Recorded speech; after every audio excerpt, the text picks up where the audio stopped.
So we're live. Yeah. Hi everyone, it's Denise here, and a lot of you already know me, but you won't know Angela. Fiora. And so, as you can see by the advertising, it was Dr. Angela Arnold-Saritepe, and she comes with a lot of knowledge, and it's really exciting to have her here today. Because not only... Thank you. Thank you. So not only has she worked with kids with fetal valproate syndrome here in New Zealand, but also in Canada. So you come with a lot of expertise, and it's really exciting. Not as much expertise as a mother, though. Oh, thanks. And I bet all of us appreciate that as well, knowing that we're actually considered as experts. Mm. So I've had a lot of questions come in, Yep. and I'm really excited to actually hear the answers myself, but Excellent. also to get our FACS community to find out some answers and some more insight into what it's like to have fetal valproate syndrome and the teenage behaviours that can go along with it. That's a hot combination. It sure is, it sure is. So I thought we'd talk about something that, well, the first question around major area that a lot of our kids actually do have issues with, and that's anxiety. Now I'm sure you can all relate to that. And so I thought the first question would be, what is the difference between generalised anxiety disorder and anxiety? Well, it's just essentially the way that the doctors and everybody else kind of decide how to categorise it. So there's a number of different anxiety disorders. Generalised anxiety disorder needs to persist a certain number of symptoms over a 6-month period of time. I don't have the DSM right in front of me, but there's different sorts of anxiety. But you see, the reality is we still want to look at the individual person and what characteristics impacting upon their day-to-day life. So generalised anxiety disorder is your catch-all case of anxiety, so it covers all anxieties. But also too, you can break it down into social anxieties and your specific phobias as well. Your specific phobias are also anxiety disorders, and your specific phobias of course can include everything from snakes, which we have in New Zealand, most of us have by default, a snake phobia, to, I don't know, a phobia of hopping on lifts or walking upstairs or escalators. Escalators, yes, escalators. That's a good example. So I think that's the key difference. I would suggest not to get hung up with the diagnostic labels, because they just help the medical people put things in boxes. But then on the flip side of that, actually sometimes you do need the boxes ticked so you can actually access the service. But you will tend to find if you don't fit a specific anxiety disorder, you'll get the generalised anxiety disorder label. Right. It's interesting how sort of different components make up a generalised anxiety disorder versus anxiety, and the different aspects to it. Oh, absolutely. And like I say, well, yeah, anxiety is just really quite a generic term that just becomes the catch-all for everything. Yes. The thing is what the behaviour is presenting of that's related to the anxiety, and what we can do to help support the young person to manage it and cope with it so they're able to function in day-to-day life. Thank you for that. Oh, no worries. And so the next question, which I'm sure a lot of you will want to know, why is anxiety so prevalent with the children or teenagers with fetal valproate syndrome? Well, I think it's because when you reach your teenage years, children with fetal valproate syndrome and other individual differences, they know they're a little bit different. And in being a teenager, one of the oxymorons of being a teenager is in finding your own identity, you have to be exactly the same as everybody else. Right. Which makes perfect no sense whatsoever, but that's essentially what's going on with teenagers. So your teenager with fetal valproate syndrome or whatever, they know they're a little bit different and they don't quite know where they fit in. So obviously don't know where you fit in life. Issues like anxiety and depression are going to be a lot more prevalent. Interestingly enough, well, if you go to the States, which you may or may not want to, over in North America, the number of children that are on antidepressants or anti-anxiety medications as teenagers has skyrocketed over the last 7 or 8 years. So Interesting. Yeah. Because there has been an increase in New Zealand itself, hasn't there? Yes, there has. There's also been an increase in New Zealand. But, North American cultures are quite keen on labelling. Okay, thank you. So the next question I have is around OCD. Yep. Obsessive compulsive disorder. Because there seems to be an increase with this as well, and our teenagers with fetal valproate syndrome. So there's actually 3 parts to this. I'm going to break it down. What causes the increase? I think much the same as what we were talking about with generalised anxiety disorders and anxiety disorders in general. Obsessive compulsive disorder, OCDs, they are an anxiety-based disorder. Similarly, are eating disorders. A lot of eating disorders are also anxiety-based. So you actually have a different presentation or different characteristics or symptoms. I hate to use the word symptoms. Different characteristics in somebody who presents with OCD. So what causes the increase? Being a teenager, trying to identify with whatever group you need to identify with as a teenager, and all the things that kind of go along with that.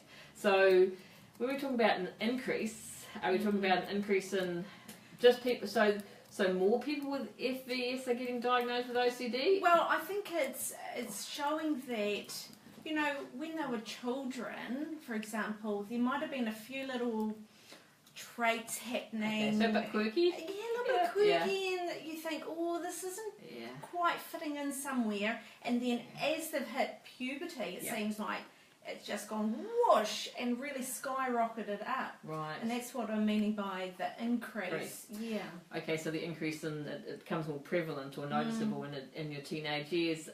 Well, actually, also if you think about it, what's something else that we all kind of strive for in our lives? And I think, you know, we all kind of strive to have control over things. And I know I'm a control freak, self-confessed. But I actually think a lot more people are, a lot of people are, they just don't recognise it. And so I think, you know, if your perception of the world is a bit confused or you find the world confusing, I should actually say. So if you find the world confusing, and then if you can resort back to an habitual behaviour, such as a obsessive compulsive type of behaviour, you're actually giving predictability and structure into your daily routine. So then you actually don't have to worry about what's going on around you, because you're controlling your environment by repeating the same behaviour over and over again. Yeah. Does that kind of make sense? Yeah, so they're actually feeling in charge because they've got the control, whereas a lot of things are beyond their control, and so this is something that they have control. Oh, absolutely. I've worked with a young person who had obsessive compulsive habits around urinating. He total control over urination, frequent trips to the toilet with little bits of urination every single time, because that was his obsessive compulsive behaviour. So there's a wide range of behaviours that you can see in this kind of area. Interesting. So part 2 of this is, when should, you know, parents be concerned about these behaviours? They're coping mechanisms, and I love coping mechanisms. And I think we all have to find our own coping mechanisms. I would start to be concerned when they start to interfere with day-to-day life. Right. When they stop you from being able to do the things that you should be doing as a teenager, or they interfere with you being able to get to school, or interfere with you being able to join with the family or community events or those sorts of things.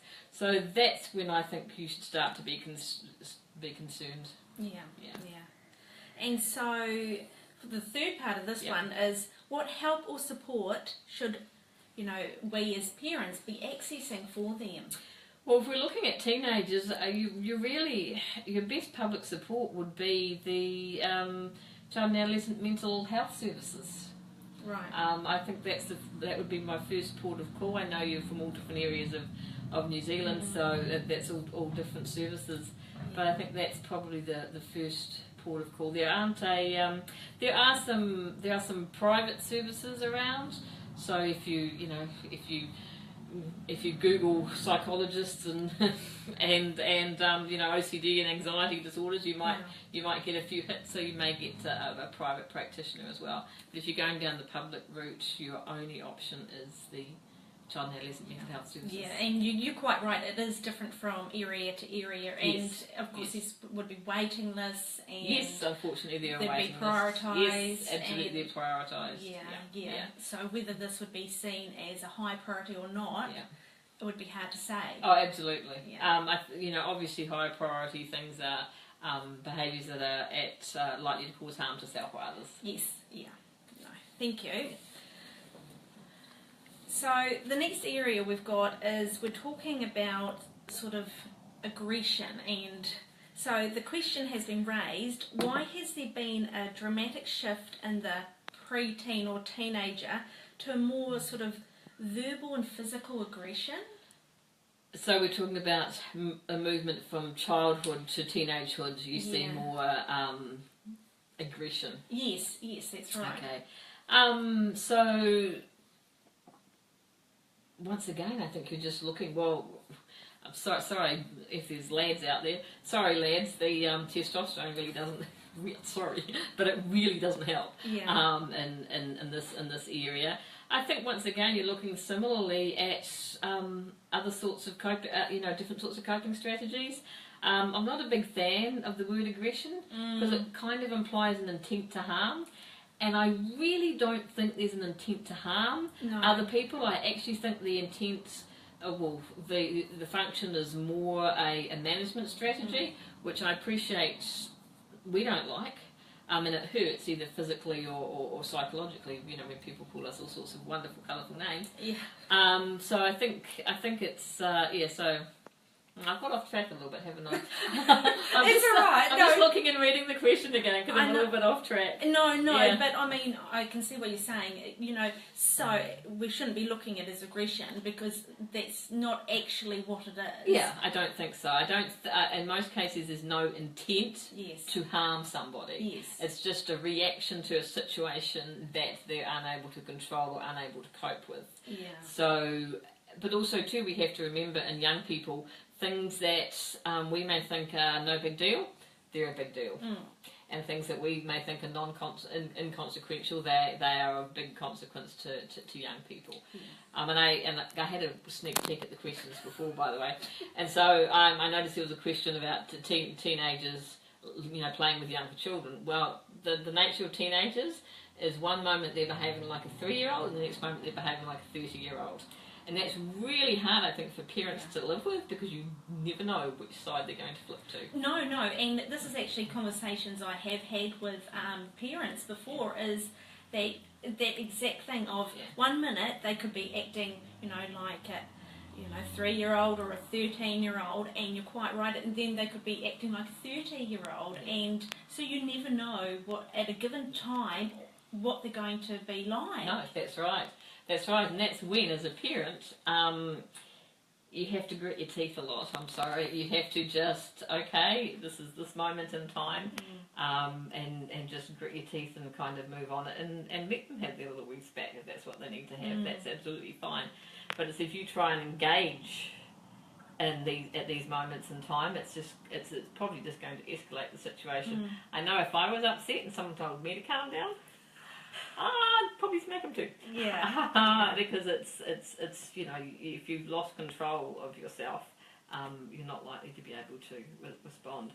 And I also know too that the verbal, what's referred to in your little checklist there, the verbal aggression, or you mean like the verbal behaviour, the swearing, the cussing, the telling you really impolite and rude things. I know that's really hard to listen to, but it's just it's easy for us to feed into it and give it more attention than it merits. And then, of course, that in and of itself can become a reinforcer because teenagers, regardless of what they say to you, they actually like attention. And if they know that they can get your wick by using that language around you, they're probably going to be a bit more likely to use it.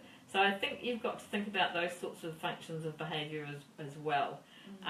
Sometimes it kind of comes out, it gets attention, and then it can take you ages to get rid of. It's what I said about, sometimes you're 3, sometimes you're 13, sometimes you're 30. Yeah, no, good. And so, you've almost answered the next question as in what can be done to help these outbursts. Well, if you're talking about people acting out towards you, my suggestion is you get out of the way. It's physically. Physically, yeah. Physically get out of the way because, as I said, telling somebody to calm down is not going to be effective. You can't restrain a teenager. Well, you could try, but both of you are going to get hurt. Yeah. So my immediate suggestion is to just get out of the way. Put yourself in timeout. Just take yourself away. And then when your teen has settled down a little bit, just come out and carry on like life has just go on as usual, like it never happened. Because sometimes they're equally embarrassed by it, as you are upset by it. So sometimes it's best to just let these things ride. I know that sounds like, because I know as a society we're big on consequences. Somebody has done something naughty, so we have to give them a consequence or tell them off. But it's seldom the consequences that actually change the behaviour. What can be done to help these outbursts? Well, think about why they're happening.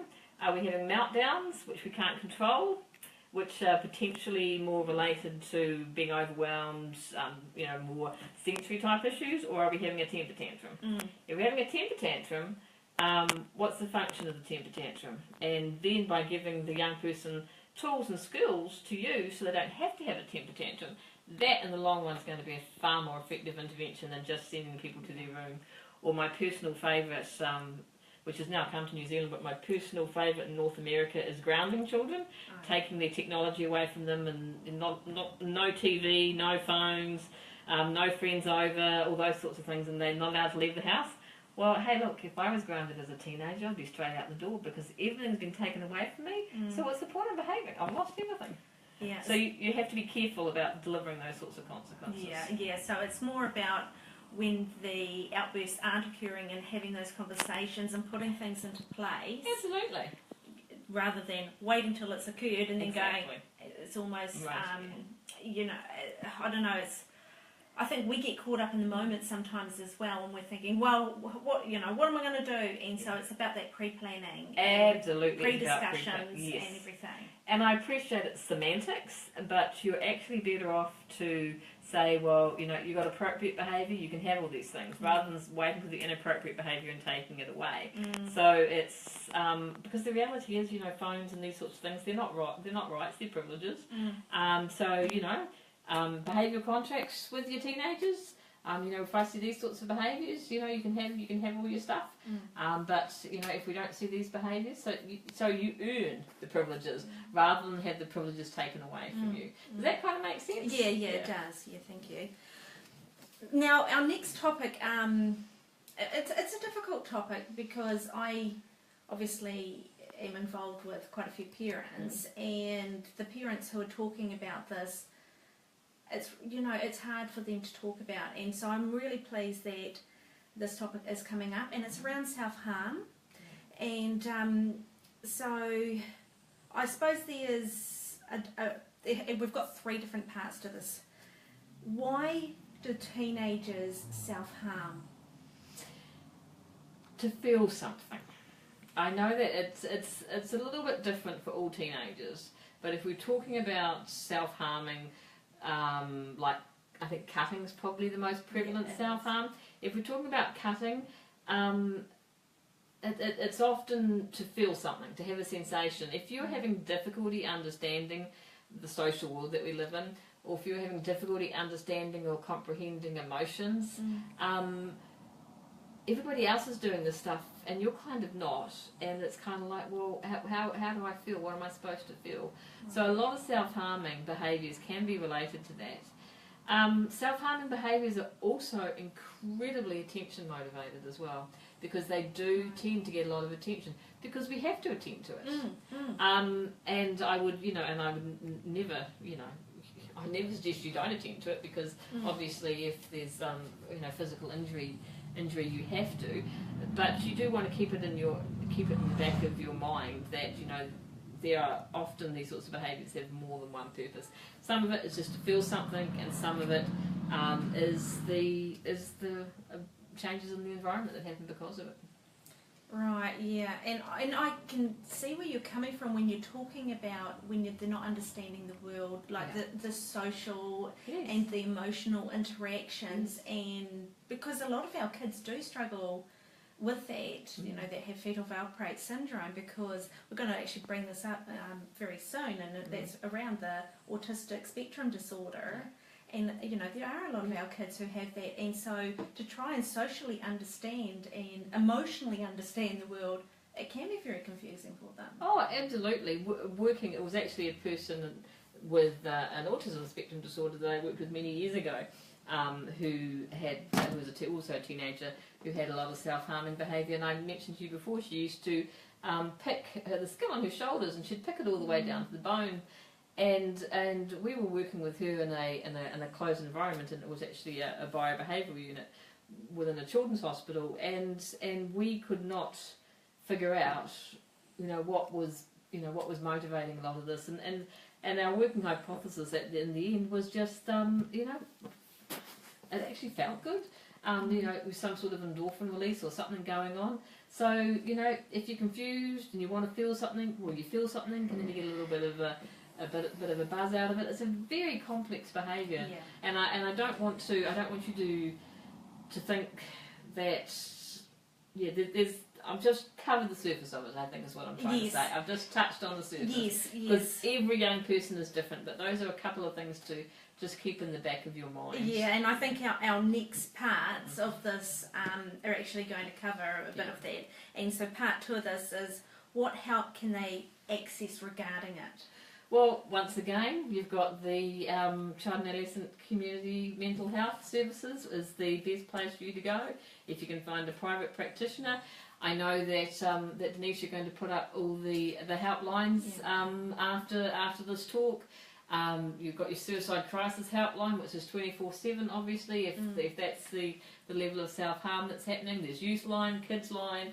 There's a whole number of, and I would also too encourage young people to actually go online themselves if they're able to, and have a look at some of these things. There are a number of good websites for teenagers about being a teenager, and about having depression, and about having anxiety, and about having these sorts of thoughts. Because you have to remember that teenagers are they're also struggling to do their own thing too. So sometimes you can do sneaky things like just leave the web page open. Yes. Okay. Yes, so you don't have to, because obviously if you say to a teenager, "Oh, look at this, it's really, really good for you," it's never going to happen. So those are little things that those are little things that for some young people they actually might find them helpful. Yeah. And part 3 of this is, when should they be asking for help? I would suggest that if something happens once, it's a one-off. If something happens twice, it's a pattern, then you need to do something about it. Right. That would be my general thought about most things. So the first port of call that I would make is I would actually be having a chat with your GP, and then depending on who else is involved with your child, paediatricians, child and adolescent mental health, anybody that you can. Some schools, if your young people are in school, some schools have good school counsellors, so that's also another resource, because they would be seeing this in a lot of teenagers as well. So that may be somewhere there. So your young person or teenager might go to pretty quickly. Go to easily. So I hope that has helped the families out there who actually have some children that are self-harming. Some teenagers. It's very, very distressing. You can't underestimate obviously how distressing it is. Because as a parent, all you want to do is nurture and look after your child. And when you see them deliberately hurting themselves, it's very distressing. So actually, you know what? Make sure you look after mum and dad too, and any other siblings in the house as well, because they'll be seeing this going on too. Yes, sound advice. So we're moving on to the autistic spectrum disorder, because in New Zealand there seems to be a high prevalence of our teenagers with fetal valparate syndrome who are also being diagnosed with or have characteristics of autistic spectrum disorder. So the question is, what advice do you have for parents who have a teenager diagnosed with FVS and ASD? Well, I guess my first comment is your teenager was your teenager before they had ASD, so they're not going to be any different just because they've got a label added to them. So my first piece of advice is it's a label. And always you want to be working with individuals and helping support them, and everybody's different. No two children with FVS are the same. No two children with ASD are the same. No so-called typically developing children are the same. So I think don't get hung up on the label. But then, the flip side is sometimes labels access services, unfortunately, as we know.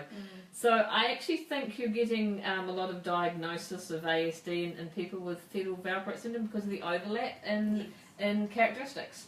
And the biggest one, of course, being the social issues and the difficulty in developing understanding and use of emotions and those things. So I think that's why, because when you look at ASD, your primary diagnosing characteristics of ASD are social issues and communication issues, and of course they link pretty closely together because of the social communication, of course.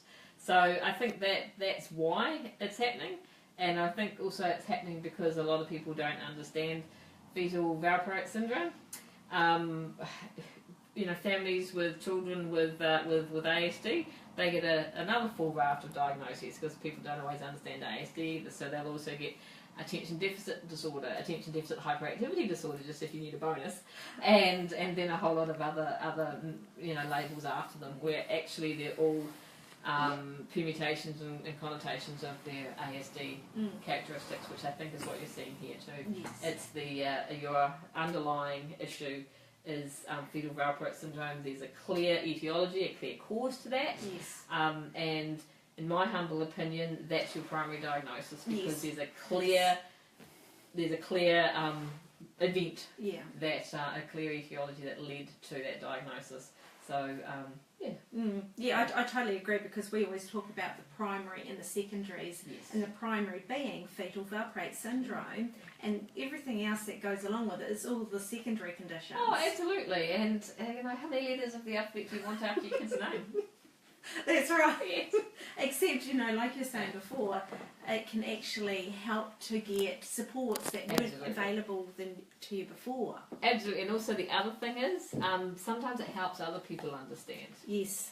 So they can kind of think, oh, okay, and then with that understanding comes a bit more acceptability. Yeah, I absolutely agree with that, because if you said to someone about this child or this teenager has ASD, they go, oh yes, I know about that, Right. Or there's a willingness to actually learn about it as well. Whereas if you said to someone, oh, my teenager, my child has fetal valproate syndrome, it's actually a little bit more different, because you can get this glazed look, and then they're going, and once they start learning about it, some people actually just put, this is too difficult.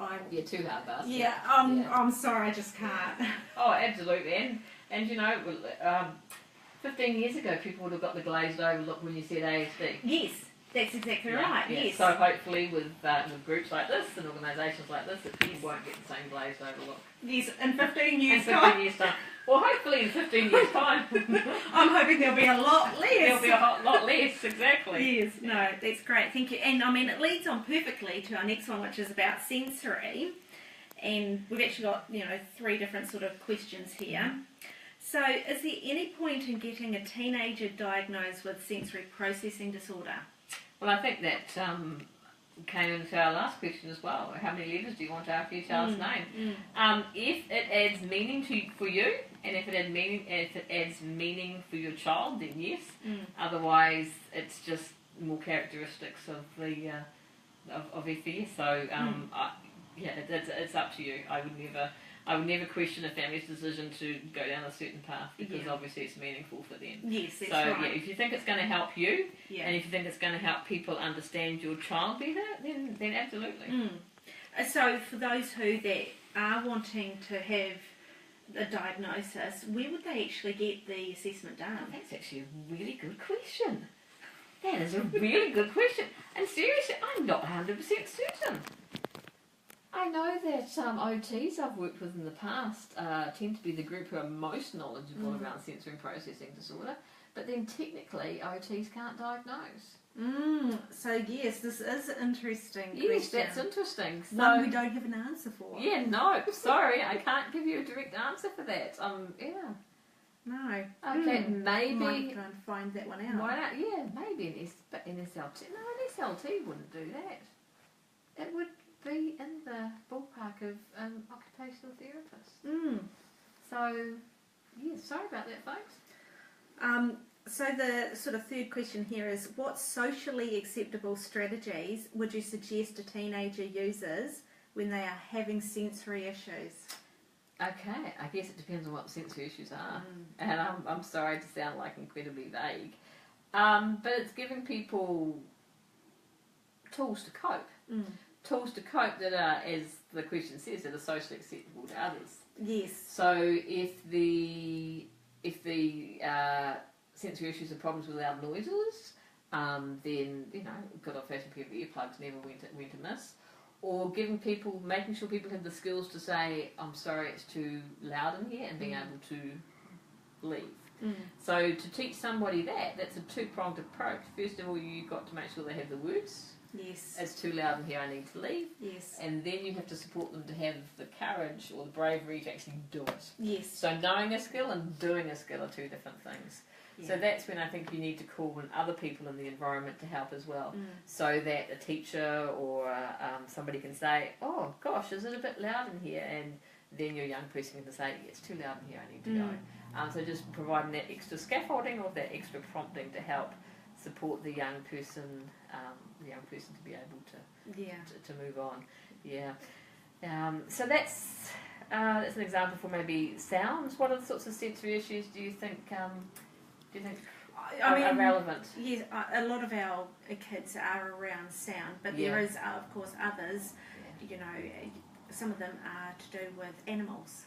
Animals, what, like like flying birds or butterflies and things like that. Being nervous around them, or being nervous around them. And so it's just all too much. All too much. Once again, coping strategies that let you exit an environment. Again, I would say things like butterflies or birds or things flapping around is a skill to exit, because it's perfectly acceptable not to like that. Yeah. It's perfectly, I made the comment before about snakes and New Zealanders. I don't like birds. Yeah. I don't like butterflies. It's like, that's actually okay. Not to like birds, not to like butterflies. It's just making sure people have the language, and then making sure people are scaffolded into actually saying that and leaving when they don't want to. Because let's face it, as adults, if we didn't like butterflies, we wouldn't go to Butterfly Creek in Auckland, would we? That's right. And I know a lot of people who don't like going to Butterfly Creek because of the butterflies. Yeah. So we just wouldn't go there. No. And then I think of the situation where, and this is one that is a little bit more tricky, because you might be, say, in science and having a sensory reaction or to the smells that are being used in that science experiment. And this is where you also need to make sure that teachers, teacher aides and schools and stuff are aware and actually support people in making choices. Because I know schools, I mentioned that I was a control freak, I know schools are into control as well. So their kind of attitude is, well, just sit down and do your science experiment, everybody else has to do it, so you do too. So that's education for schools, that these are actually real difficulties and real issues, and it's actually good to teach people how to make choices, and it's actually good for a young person to say, I don't like this, and then leave. The flip side will then be teachers will say, well, they'll just say that because they don't want to do it.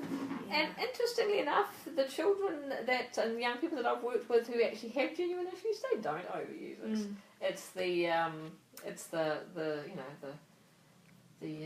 cheeky little kids who a bit naughty in school who may cotton onto that. So I think it's really important to give people the skills to be able to make choices.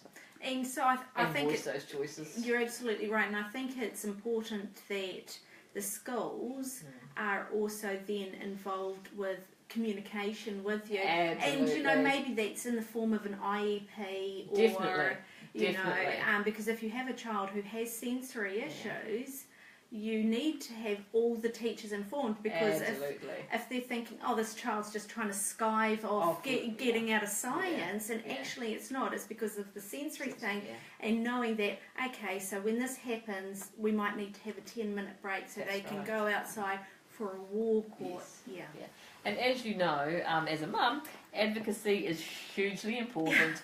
and you're constantly going back to the school, and you're constantly trying to help them understand that you're not just a precious mum and who's mollycoddling their child, but these are actual real issues, and these are things that they need to be aware of, and they need to help support people with, because you will get brushed off because there are other kids worse than yours.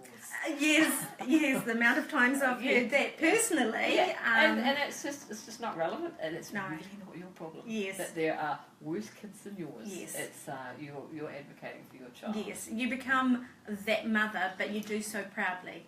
Absolutely, definitely. Be proud of being that mother. I often talk about being that mother. Yes, I do it proudly. Yes, absolutely do that proudly.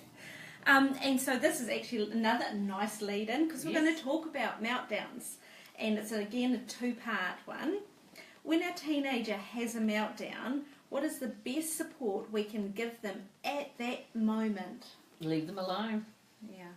Leave them alone. I think there's nothing you can do when somebody is having a moment. I know as parents we want to look after and protect and throw our arms around them and tell them it's going to be all right, but those are all things that are probably going to be too much.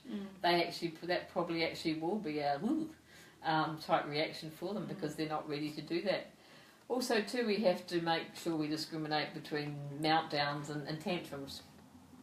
And I'll make the difference purely by meltdowns as being unable to cope with the world, not processing information, not knowing what's going on, versus the tantrum is I wanted fish and chips for tea and you gave me chicken nuggets.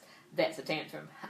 And obviously you get both, but actually in both situations, in both meltdowns and tantrums at that moment in time, you're best to just leave and wait till it's done.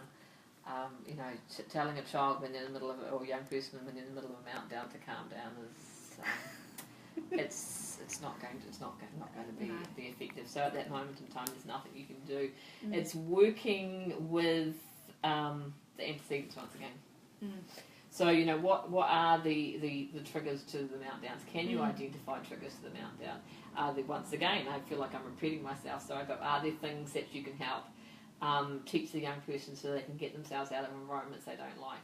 Are there ways that as a family you can help scaffold their environment so that they're not experiencing those sorts of triggers as much anymore? Because there are often a lot of the stuff you can do you actually don't realise until you've done it that just a small change can actually make a huge difference. Meltdowns / tantrums, getting teenagers out of bed in the morning. I think you get both meltdowns and tantrums getting them out of bed in the morning because teenagers are tired. They do need more sleep. You need more sleep when you're growing. Teenagers are growing at an alarming rate. You can try and get them to go to bed earlier, but that's probably in the too hard basket too. So just think about how you can manage that as a family to make it a little bit easier. And maybe don't put the demands on in the morning. I know everybody tells you that your teenager needs to make their own lunch and prepare their own breakfast and put it in and give the cat breakfast in the morning before they go to school because that's what teenagers are supposed to do. They need to be contributing. But you know what? For some teens, that's too much. It's too much. Just getting them out of the door is a win. So think, and you're not giving in. You're not giving in. Please, you're not giving in. But scaffolding your environment to make it a little bit easier for your young person is probably the recommendation, probably my primary recommendation. And try to find those triggers. Try to identify what's actually going on. Because you'll find if you sit back and have a look, or sit back and have a think when you're not in the middle of it, you'll actually see that your meltdowns are generally occurring at the same time of day or in the same situation. You just haven't seen that because you've been so involved in the middle of it. And you've actually answered part 2, and that's how can we reduce the amount and severity of the meltdowns. You've just answered all of that. That's right. Look for your triggers. Try and scaffold the environments and give people skills. No, this one's an interesting question, and it's there again 2 parts. How do we successfully transition our teenagers with FVS from the child and adolescent mental health system to the adult mental health system?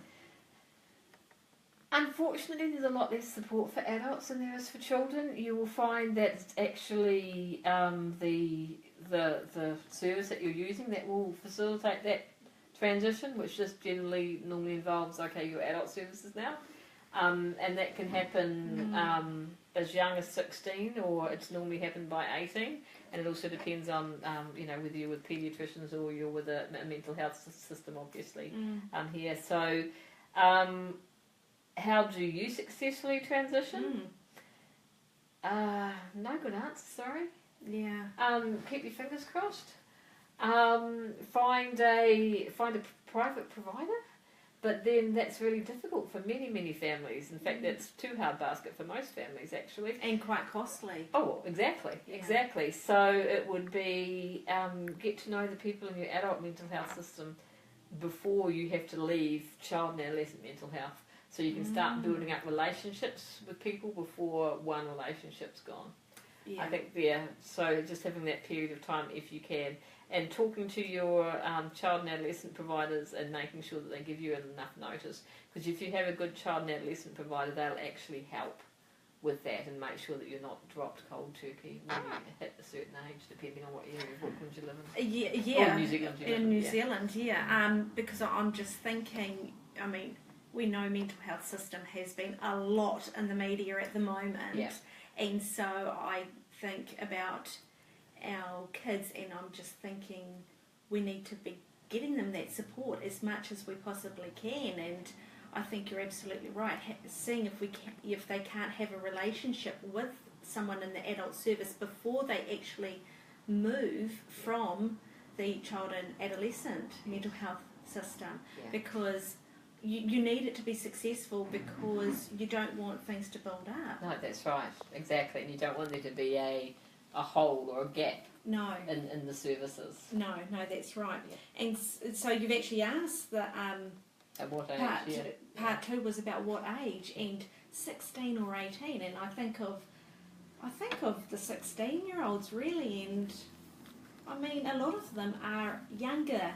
And they're younger than 16. That's right, they may be 16 physically, yes, but they're not 16. Yeah. And so if you're moving into an adult system where it isn't as supportive, that is concerning and alarming. Yeah. If your young person has also a diagnosis of an intellectual disability, which we sometimes see, then you would go into what's referred to as a dual disability service, and that's mental health and intellectual disability. And they have a little bit more of a service, but once again, it's generally only available in crisis type situations. Right. We don't want our children to be in crisis type situations. Unfortunately, the medical model is very much wait till the problem happens, then try to fix it in all areas of medicine, rather than preventative health. Which is concerning. And because actually it leads on to our next question about cognitive impairment, because for quite a few of our teenagers with FVS, there has been cognitive impairment. So what is the best way to explain to a teenager that has FVS what is going on? And this is a sort of three-pronged one. It's hormonally, emotionally and physically, so they can understand. I think as a parent, you can probably do a lot of it just by thinking yourself. But if you're looking for resources, IDEA Services have a number of resources in this area that are educational about what's happening to your body and those sorts of things, which are targeted for people with cognitive impairments. So I would approach them. It's the whole issue around. I've actually had a number of people call me from the ASD community recently about sexuality, and I think that's an area as well which happens with teenagers, which we don't actually think about. As you know, just because you've got a cognitive impairment, you're still going to go through the same physical changes as every other teenager. So clear information and language that they can understand, which is probably what you need to do anyway. And think about how much information somebody needs to have to be able to cope with something. If you said to a typically developing teenager, if you said to a teenager without a cognitive impairment, because if you said to a teenager without a cognitive impairment, you're just doing that because you've got hormones, I think we all know how that would go down. So I I think similarly with with young people with FVS and cognitive impairments, information, factual information, correct information, and leave it technical. One of my pet peeves around, this is my pet peeve, so you can either take it or not, is all the different words that there are out there for body parts. Yeah. It's like, come on, call a spade a spade. It's actually a penis. And I know that, people have different words for different things. Yeah. A colleague of mine and I, we were actually going to list all the different words we've come across over the years. We haven't done it yet. It'd probably fill a book. So keep it factual and keep the facts to what's actually needed. So when we talk about physical, depending on the degree of cognitive impairment, what is actually going to happen to your body? Where are you going to grow here? What bits are going to get bigger? What it's going to look like? So just information, factual information. This is what's going to actually happen. Yeah. Emotionally, I'm checking on the list here. Yeah. Emotionally, thank you. Emotionally, once again, taking it day by day. Helping people try to understand their emotions is really hard for everybody.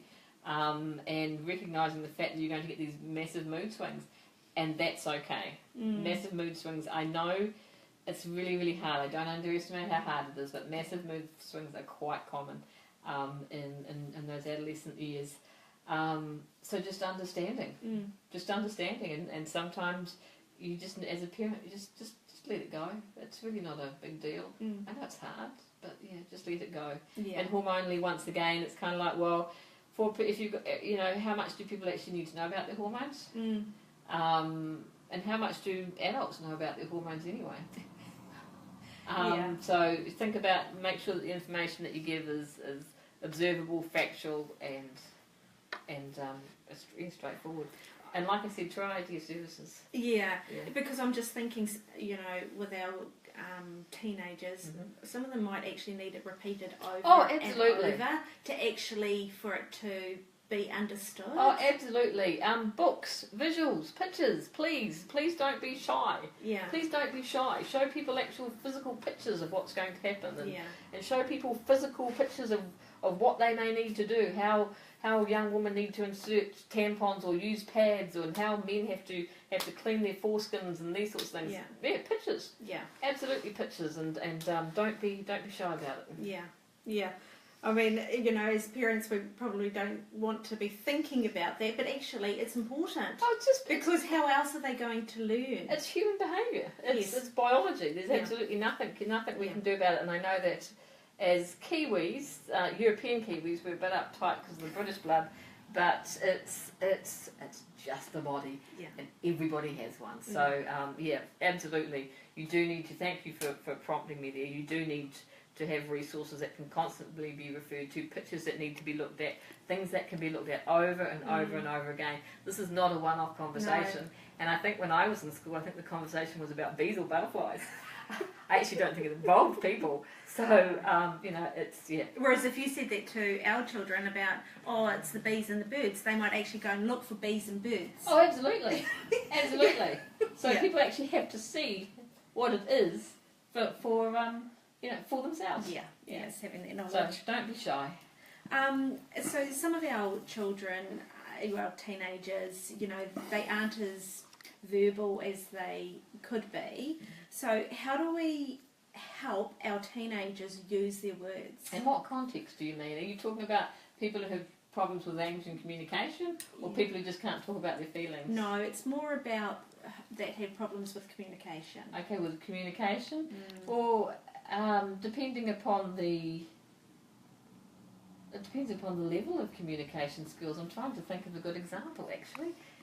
Could you give me a bit more of an example of something? So I think I'll throw back to my own personal circumstances, not around the question, but where we've sort of had support, and that is around, we accessed TalkLink. Yes.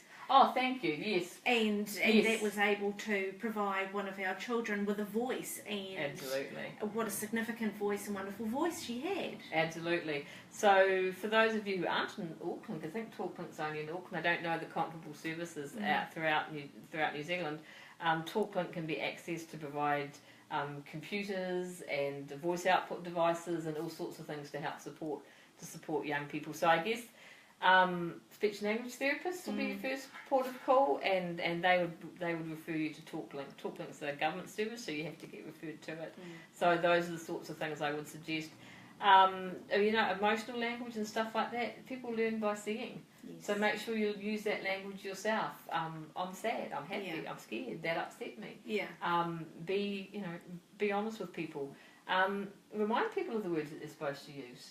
It's okay, and once again, it's that over and over and over again. That's that kind of prompting, and celebrate every teeny tiny success. Yes, I think that's what we need to do more often, because with our kids, there's a lot of things that are difficult, so it's really important we celebrate those successes. Absolutely. Yeah. You feel a lot better about yourself too. Yes, that's right.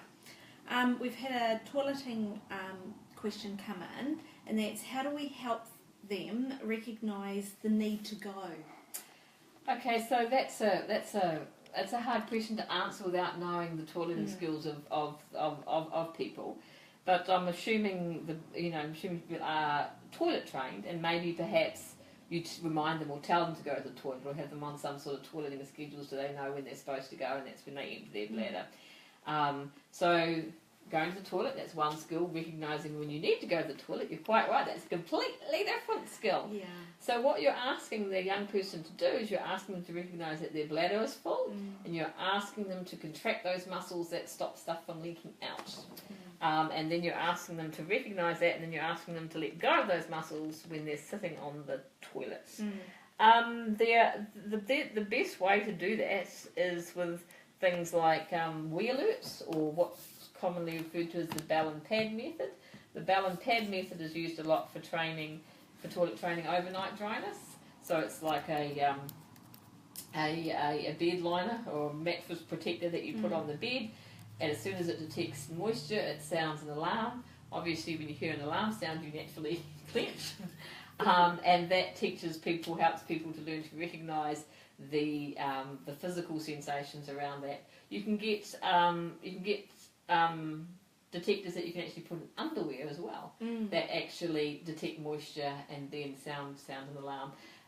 If you have a look, I know there's a little bit of information about it online. I know that you can now get wee alerts in your local chemists. A lot of local chemists even have wee alerts, or they can find them for you. Whereas once upon a time, you had to order them through the importer in Christchurch because they weren't commonly used or known. So I think that's what the question is. Yeah. Or the other thing is, so what if somebody's schedule trained for life? As long as you're avoiding in the toilet and not in your underwear. For some people, that bridge between schedule training and recognising it is a big bridge. But I'm not saying don't give it a go. Yeah. I'm just saying be mindful of the fact that schedule training is still perfectly acceptable. Yeah. Hey, and we all do schedules anyway, because our mothers always used to tell us, remember to pee before you go out. That's true. And that's just a schedule. We're going out on a car trip, go to the toilet. Yeah, that's just natural. Absolutely. And so the next one's sort of around play. Is it normal? I don't like using the word normal, really but because I celebrate quirky in this household. Absolutely. So is it normal for the teenagers to play or do activities that would be considered appropriate for a younger age? Oh, absolutely. We were talking about it before. When you're a teenager, sometimes you're 3, sometimes you're 13, and sometimes you're 30. So absolutely. Also, too, if you're looking at if some of your children have cognitive impairments, there may be developmental delays in play skills anyway, so I wouldn't be particularly concerned about it. And also, you know what, younger kids are actually kind of cool, and they're actually, they're often a lot more understandable than people your own age, and you don't have it's easier to build a relationship, whereas teenagers are doing this oxymoron thing of being the same as everybody else. Younger children don't do that. Yeah. So they're a lot easier to understand. So no, I wouldn't worry about it for a number of reasons. So younger kids would actually be more accepting. Absolutely. Than a teenager. Oh really. yes, absolutely. Like as we know with teenagers, you can get ostracised for not having the right type of shoe. Yes. That's kind of pretty extreme. Younger kids don't seem to worry about stuff like that. And also, too, adults don't worry about stuff like that either. No, it's just those good old teenage years. I know, that's a particularly, you got to get through it. I know it's really, really hard, but it is time limited. Yeah. Because once you move into your early adulthood, life is so much different. Your life is so different. Yeah. Yeah. And so the next questions are around about family members. How do we help family members cope with all the added stresses of dealing with outside issues? For example, visiting doctors and other people, adding all those extra pressures on top of an already busy household. Oh, absolutely. Parents need to look after themselves. They need to make sure they get respite. And I know that kind of sounds weird because people think, I don't need respite. Parents don't get respite.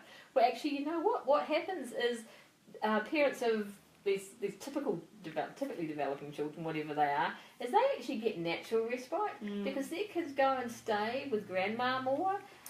They also go and stay over at their mates' houses, and they're also engaged in a lot more activities and stuff with their mates. These so-called typically developing teenagers don't actually spend much time at home.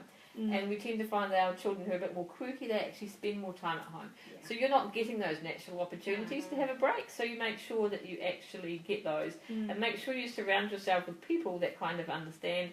Because even though I love grandmas, grandmas often don't understand, and they actually can make things a little bit rougher. But there's lots of good grandmas out there too. So any grandmas that don't take Christmas, surround yourself with people that you know understand, or if they don't understand, at least they accept it. Yes. And they're going to be supporting. It's really, really hard. Write a book about your child and give it to people. Yeah. Give it to the doctor. The 15th doctor they've seen in the last 2 years, and you're sick of telling your story. Write it down and give it to them. Saves you having to say it over and over and over. Absolutely. Here you go. The district health boards have something called a health passport. Have you seen that? Yes, I have. Yeah, I would fill something like that out, and then you've got all your basic information, so you can just give it to people, so you're not constantly telling your story. I think it takes a little bit of a stress out. Yeah, it does. And the final one is, how do we help parents survive through these teenage years? Get your support systems in place, hunker down, and it will pass. I am so sorry. There is no easy way to get people through these teenage years, and particularly our quirky children have a particularly, challenging time moving through these teenage years. It's hard work. I'm so sorry. It's just hard work. Get your support systems in place. Pick your battles. You don't need to make an issue out of it every time they slam the door. You don't need to make an issue out of it every time they throw a swear word at you. Think about what the important things are and focus on those. And celebrate successes. Yeah. And as Grandma used to say, see, I do like grandmas. As grandmas used to say, catch them being good. Yeah. Catch them being good. Make sure, because we often forget that as parents. We're always telling our children when they're doing something wrong. We don't tell them when they're doing something good. Yeah. So how are they supposed to know? Yeah. So celebrate those. Make sure you have those family times and celebrate those little wee things. Yeah. And hold on to them when you're having a hard day. No, that's a very sound advice. Yeah. Because I remember you saying to me one time that, our teenagers with fetal Valparaiso syndrome, think of them as teenagers on steroids. Oh, absolutely. Absolutely. Definitely teenagers on steroids. Yep. So... It's supercharged. We do need to be kind to ourselves and make sure that we have... I always think, having those supports in place prior to the teenage years. So when the teenage years come and there is so much coming to us and bombarding us, our natural supports are already there. Yeah. But for some of us, they don't have natural support. So it's looking outside and seeing what other sort of supports you can have. Yeah. There are really nice people out there. But I do agree, you do have to be prepared before your teenager hits teenage years, or else you'll be going through thinking, oh, this is sweet, everything's fine, and then you wake up one morning and go, oh dear. And it'll hit you like a ton of bricks. It was coming all along, but you just didn't see it coming. No. So try not to get yourself in that position, because that's just hard work. Yeah. So I'd just like to say thank you so much for coming and answering lots of questions. I hope it's been really helpful for you out there. Yes. And it's been absolutely wonderful. Thank you so much. Oh, you're most welcome, and take care, and sorry about it, but knuckle down. It too will pass. Great. Thank you.